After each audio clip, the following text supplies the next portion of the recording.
L-Uffiċċju tal-Kummissarju għat-Tfal esprima d-diżappunt tiegħu dwar it-tilwima industrijali li għaddejja fl-iskejjel tal-Istat u tal-Knisja.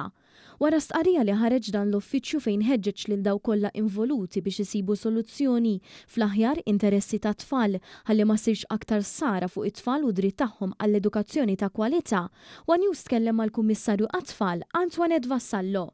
Hija referitu wkoll għall-azzjonijiet industrijali li qed tagħmel il-Union Maltija tal-Għalliema l-MUT fosthom bi strajk ta' ġurnata nhar it-Tnejn li ġej. Nemmen illi kemm jista' jkun nixtieq li jsolvuha mill-aktar fis possibbli għaliex finalment it-tfal ikunu qegħdin ibatu. Hija biżżejjed li t-tfal għaddew minn pandemija u batew ħafna.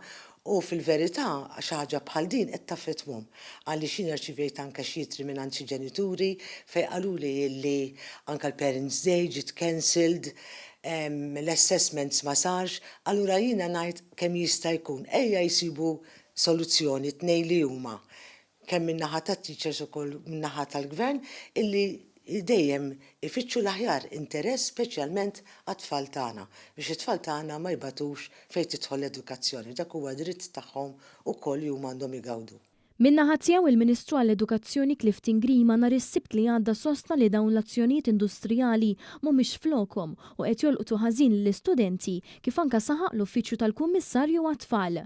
Anka l-Kummissjoni għal persuni b'diżabilità tkellmet f'dan ir-rigward fl-aħħar jiem. Fil-fatt il-Kummissarju responsabbli Rhoda Garland talbet lill-MUT biex tirrikonsidra d-direttivi industrijali li qed jolqtu ħażin fl-iskejjel lit-tfal b'diżabilità.